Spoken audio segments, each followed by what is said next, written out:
नाजरीन, हमारी आज की वीडियो का मौजू है वालिदैन से हुस्न सलूक।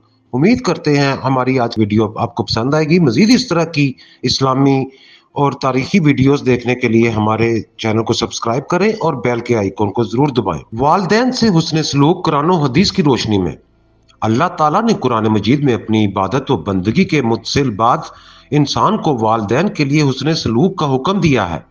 उसकी वजह यह है कि हर चीज का खालिक व मालिक तो रब्बे कायनात है, जिसने जमीन बनाई, हवा, पानी, सूरज, चांद, तारे वगैरह पैदा किए, आसमान से बारिश बरसाई और फिर इंसान की सारी जरूरियात जिंदगी जमीन से वाबस्ता कर दी और इंसान की पैदाइश और परवरिश का ज़ाहरी सबब उसके वालिदैन को बनाया। माँ रातों को जाग कर बच्चे के अपना आराम अपने बच्चे पर कुर्बान करती है और बाप अपने बेटे और उसकी माँ के अखराजात पूरे करने के लिए दिन भर मेहनत व मजदूरी करता है।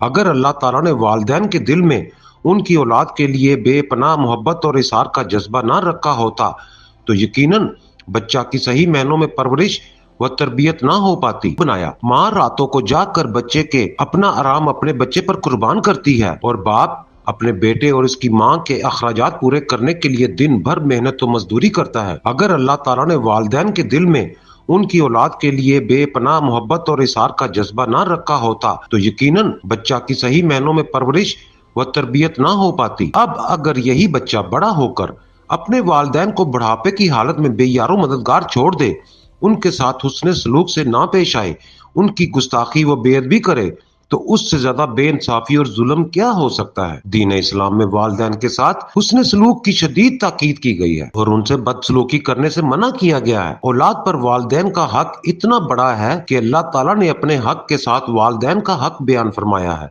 यानी मखलूक खुदा में हक के वालिदैन को बाकी तमाम हकूक पर तरजीह दी गई है। इसी तरह हजूर नबी करीम सल्लल्लाहु अलैहि वसल्लम ने भी वालिदैन की नाफरमानी करने और उन्हें अजियत और तकलीफ पहुंचाने को कबीरा गुनाह करार दिया है।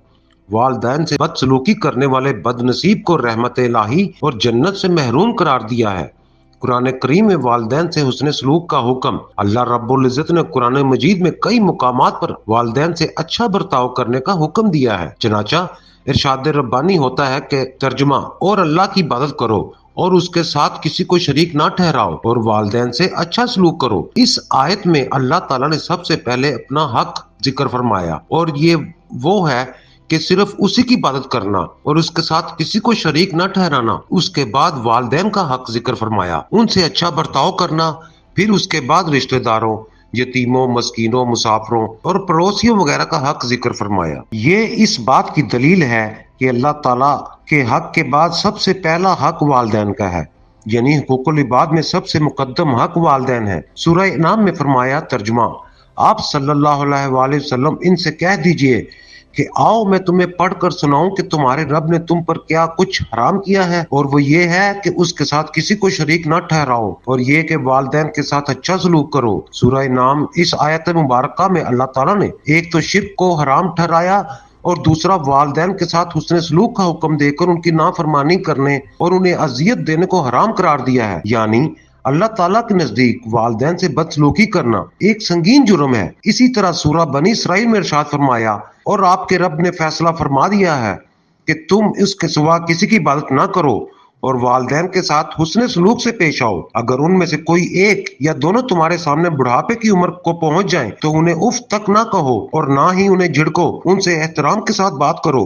उन पर रहम करते हुए इंकसारी से उनके सामने झुक कर रहो और उनके हक में दुआ किया करो कि ऐ मेरे रब, इन पर रहम फरमा, जैसा कि उन्होंने रहमत और शफकत के साथ मुझे बचपन में पाला था।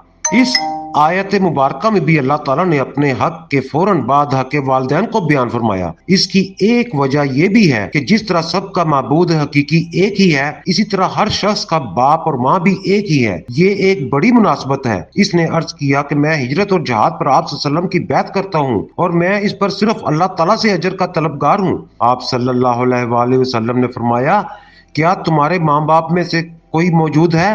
उसने अर्ज किया, जी हाँ, दोनों जिंदा है। आप सल्लल्लाहु अलैहि वसल्लम ने इरशाद फरमाया, क्या तुम अल्लाह ताला से अजर के तालिब हो? उसने अर्ज किया, जी हाँ। आप फरमाया, अपने माँ बाप के पास वापस चले जाओ और उनके साथ अच्छा बर्ताव करो।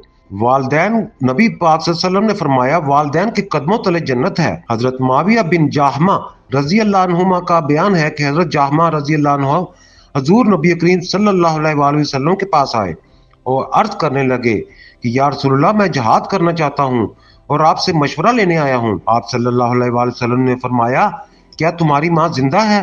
انہوں نے کہا جی ہاں۔ تو آپ صلی اللہ علیہ وآلہ وسلم نے فرمایا ماں کی خدمت میں لگے رہو کیونکہ جنت اس کے قدموں کے نیچے ہے۔ اور دوسری روایت میں ہے کہ آپ صلی اللہ علیہ وآلہ وسلم نے حضرت جاہمہ رضی اللہ عنہ سے پوچھا کیا تمہارے والدین زندہ ہیں؟ انہوں نے عرض کیا جی ہاں۔ تو آپ صلی اللہ علیہ وآلہ وسلم نے فرمایا جاؤ انہی کی خدمت میں لگے رہو کیونکہ جنت ان کے قدموں کے نیچے ہے۔ والدین سے بدسلوکی کرنے والے کے لیے ہلاکت و تباہی ہے۔ والدین سے حسن سلوک کرنے سے عمر میں برکت اور رزق میں فراوانی آتی ہے۔ حضرت انس رضی اللہ عنہ سے روایت ہے کہ حضور نبی کریم صلی اللہ علیہ وآلہ وسلم نے فرمایا کہ جس کو یہ بات اچھی لگتی ہو کہ اس کی عمر لمبی برکت والی کر دی جائے اور اس کے رزق میں اضافہ کر دیا جائے تو وہ والدین سے اچھا برتاؤ کرے اور اپنے رشتہ داروں کے ساتھ صلہ رحمی کرے۔ والدین کی نافرمانی کرنا کبیرہ گناہ ہے۔ حضرت سیدنا ابو بکر صدیق رضی اللہ عنہ سے روایت ہے حضور نبی کریم صلی اللہ علیہ وآلہ وسلم نے فرمایا کیا میں تمہارے سب سے بڑے گناہ کے بارے میں نہ بتاؤں؟ ہم نے عرض کیا کیوں نہیں ہے اللہ کے رسول صلی اللہ علیہ وآلہ وسلم؟ پھر آپ صلی اللہ علیہ وآلہ وسلم نے یہی سوال 3 بار کیا۔ اس کے بعد فرمایا اللہ کے ساتھ شرک کرنا اور والدین کی نافرمانی سے مراد ان سے بدسلوکی اور انہیں اذیت دینا مراد ہے کرنا اور انہیں اذیت پہنچانا۔ اور آپ صلی اللہ علیہ وسلم لیٹے ہوئے تھے پھر اٹھ کر بیٹھ گئے، فرمایا خبردار جھوٹی بات اور جھوٹی گواہی سے بچنا